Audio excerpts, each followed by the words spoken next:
Hello guys, welcome to technology తెలుగులో. నా పేరు రాహుల్. సో నిన్న ఎంఐ ల్యాప్టాప్స్ రిలీజ్ చేసిందనమాట ఫైనల్లీ. అబ్రాడ్లో అయితే ఎప్పటి నిండా ఉంది ఎంఐ నోట్బుక్ ఎయిర్ అనేసి, ఇంకా రకరకాల మోడల్స్. ఇండియాలో అయితే నిన్ననే రిలీజ్ చేసింది. నేనైతే నిన్ననే ఒక వీడియో చేశాను, కానీ దాంట్లో సౌండ్ రికార్డ్ అవ్వలేదన్నమాట. సో మళ్ళీ ఇప్పుడు చేస్తుంటే ఇంకా ఇన్ఫర్మేషన్ ఏముంది అని రీసెర్చ్ చేస్తే చాలా నెగిటివ్ రివ్యూస్ అయితే కనపడ్డాయి అనమాట.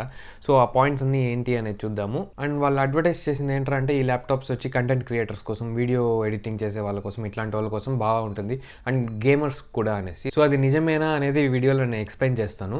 అండ్ ఈ ల్యాప్టాప్స్ ఇక్కడ ఎందుకు పెట్టుకున్నాను, ఇవైతే ఎంఐ నోట్బుక్స్ కాదనమాట, బట్ వీటికి దానికి ఉన్న రిలేషన్ ఏంటో అనేది కూడా వీడియోలో చూద్దాము. అండ్ లాస్ట్లో ఒక పాజిటివ్ పాయింట్ ఉందన్నమాట ఈ ల్యాప్టాప్స్లో అన్నిట్లో, అది కూడా చెప్తాను. సో ఇంకా ఆలస్యం చేయకుండా వీడియోలోకి వెళ్ళిపోదాం.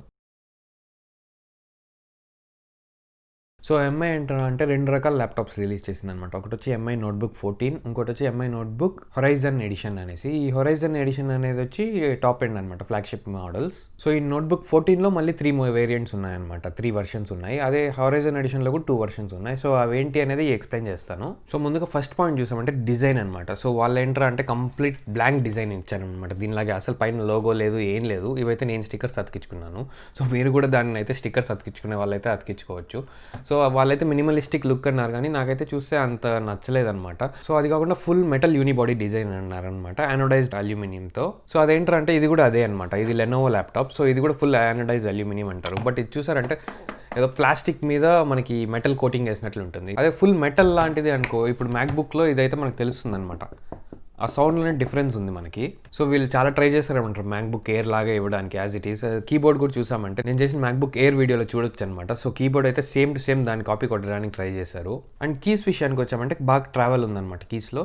కాకపోతే ఏంటంటే ఇవి బ్యాక్లిట్ కీబోర్డ్ కాదనమాట. సో మీరు కనుక నైట్లో యూస్ చేసేవాళ్ళు ఆర్ లేట్ నైట్స్ వర్క్ చేసుకునే వాళ్ళకి కీబోర్డ్ కనిపిదు అనమాట. మీరు స్క్రీన్ నుండి పడే లైట్తో చూసుకోవాలి కీబోర్డ్ని. ఇదైతే లేట్ నైట్ యూస్ చేసే వాళ్ళకి చాలా ప్రాబ్లమాటిక్గా ఉంటుంది. ఈ ప్రైస్ పాయింట్లో వచ్చే అదర్ కొన్ని కంపెనీస్ ల్యాప్టాప్స్ అయితే కలర్ లైట్స్ వస్తున్నాయి ఆర్జీబీ లైటింగ్తో పాటు. వీళ్ళైతే ఏమి అసలు కీబోర్డ్ బ్యాక్లైట్ కీబోర్డే కాదు. అండ్ ట్రాక్ ప్యాడ్ అయితే వాళ్ళు లార్జ్ ట్రాక్ ప్యాడ్ అని చెప్పారు, కానీ చూస్తే మాత్రం చాలా చిన్నదిగా ఉంది. బట్ విండోస్ 10 జెస్చర్స్ అయితే పనిచేస్తాయి. మీరు కావాలంటే జూమ్ చేసుకోవాలంటే ఇట్లా 2 ఫింగర్తో చేయడము, ఇలాంటివన్నీ జెస్చర్స్ అయితే పనిచేస్తాయి. బట్ ట్రాక్ ప్యాడ్ కూడా నేను ఇంకా అదర్ వీడియోస్ చూసినప్పుడు ఏమైనా అర్థమైంది అంటే చాలా బాగాలేదనమాట. అసలు ఒక్కొక్క చోట ఒక్కొక్క ప్రెసింగ్ ఫీలింగ్ ఉందన్నమాట. సో కార్నర్స్లో ప్రెస్ చేస్తుంటే బాగా లోపలికి వెళ్ళిపోతుంది. అప్పర్ సైడ్ అయితే వేరేలాగా ఉంది ఫీడ్బ్యాక్. సో ట్రాక్ ప్యాడ్ అయితే అస్సలు బాగాలేదని నేను చెప్తాను. అండ్ డిస్ప్లే అయితే బాగా ఇచ్చారనమాట. Full HD 14 inch display. ఇది anti glare display, standard 60 hertz display అనే అనమాట. నోట్బుక్ 14లో అయితే మనకి 81% స్క్రీన్ టు బాడీ రేషియో ఉందన్నమాట. అదే హొరైజన్ ఎడిషన్లో అయితే బెజల్ని ఇంకా సన్నది చేసేస్తారు, 91% స్క్రీన్ టు బాడీ రేషియో ఉంది. సో దీనివల్ల ఏంటంటే వాళ్ళకి పైన వెబ్ క్యామ్ పెట్టే కుదరలేదనమాట. సో మన నెక్స్ట్ నెగిటివ్ పాయింట్ ఏంటంటే వెబ్ క్యామ్ లేదనమాట. వీళ్ళైతే బాక్స్లో ప్రొవైడ్ చేస్తారు, కానీ ఇది ఎలా అనిపిస్తుంది అయితే నాకైతే కంప్లీట్ ఆఫ్టర్ థాట్ లాగా అనిపిస్తుంది. వీళ్ళైతే బెజల్ సన్నదిగా చేయాలా అనే దాని మీద కాన్సన్ట్రేషన్ పెట్టి వెబ్ క్యామ్ తీసేశారు.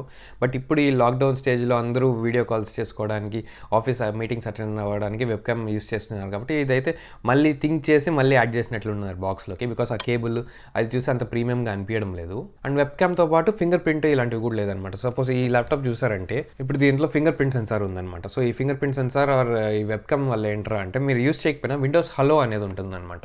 సో విండోస్ హలో ఏంట్రా అంటే మనకి ఫింగర్ ప్రింట్ ద్వారా వెబ్ క్యామ్ ద్వారా లాగిన్ అవ్వచ్చు ఈజీగా.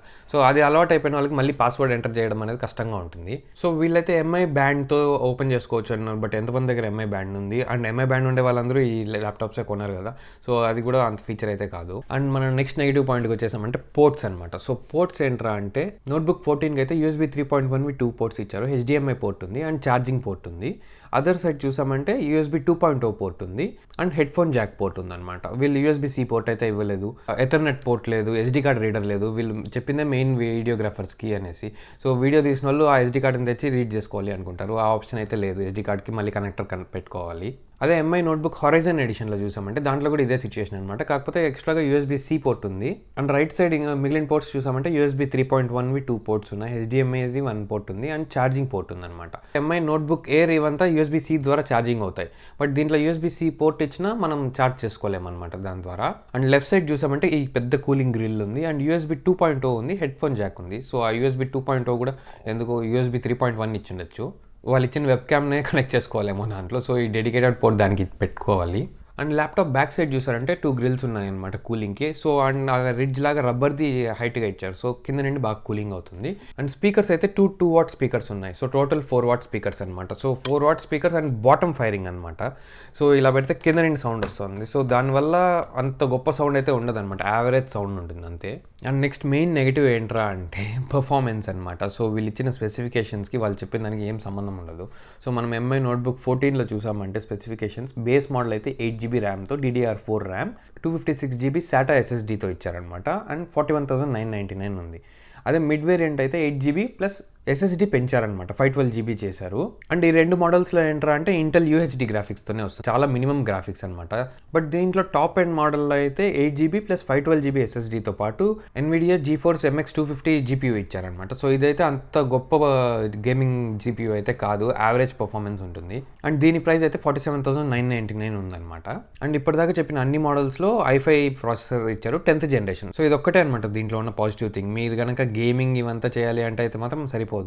బట్ మీరు జస్ట్ కోడింగ్ ఆర్ ఇంకేదైనా ఆఫీస్ వర్క్స్ ఇట్లాంటివి చేసుకోవాలి అంటే ఈ ప్రాసెసర్ ఎక్సలెంట్, బీభత్సమైన పర్ఫార్మెన్స్ ఉంటుంది.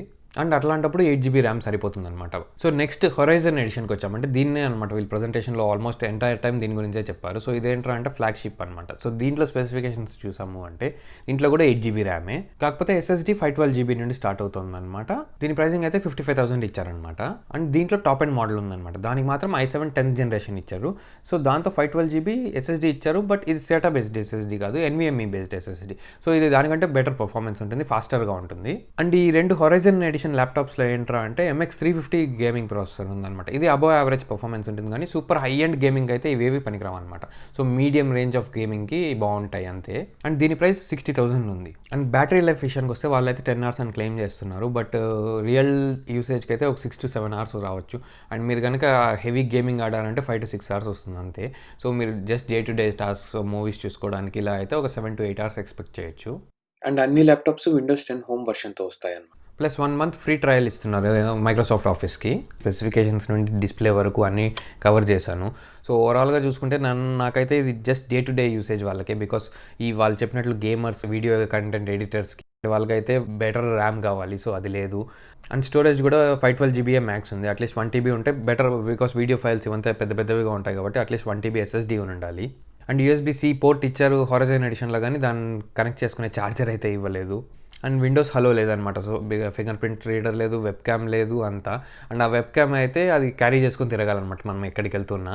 అండ్ మెయిన్ నేను పర్సనల్గా యూస్ చేసేది అంటే బ్యాక్లిట్ కీబోర్డ్ అనమాట. సో నాకు కీబోర్డ్కి లైటింగ్ లేకపోతే చాలా కష్టం, నైట్లో యూస్ చేస్తూ ఉంటాను కాబట్టి. సో అది లేదనమాట. సో ఇన్ని నెగిటివ్స్ ఉన్నాయి, కొనుక్కోవాలా అంటే నేనైతే ఎవరికి సజెస్ట్ చేయను. బట్ మీరు ఇట్లా గేమింగ్, వీడియో ఇది కాదు, జస్ట్ డే టు డే యూసేజ్కి మూవీస్ చూడడానికి ఇలాంటి దానికైతే మంచి డిస్ప్లే ఉంది. అండ్ ఫార్మ్ ఫ్యాక్టర్ కూడా చాలా చిన్నదిగా ఉంది, చాలా చిన్న బాడీలో పెద్ద డిస్ప్లే ఇచ్చారనమాట. అండ్ అన్ని 10th generation i5 i7 processors ఉన్నాయి. సో కోడింగ్కి ఇట్లాంటి వాళ్ళకి మంచి పర్ఫార్మెన్స్ ఉంటుంది. సో అలాంటి యూస్ ఉండే వాళ్ళు అయితే కొనుక్కోవచ్చు అనమాట. సో అది గైస్ అన్ని పాయింట్స్ కవర్ చేశాను. సో మీకు నచ్చింటే మీ ఫ్రెండ్స్తో షేర్ చేయండి. ఎవరైనా కొనాలి అనుకునే వాళ్ళకి ఈ వీడియో చూపియండి. సో వాళ్ళకి ఒక ఐడియా వస్తుంది, ఈ ఫీచర్స్ ఉండవు, ఇవి ఉంటాయి అనేసి. అండ్ ఈ వీడియో నచ్చింటే లైక్ చేయండి, సబ్స్క్రైబ్ చేసి బెల్ ఐకాన్ నొక్కండి. Thank you.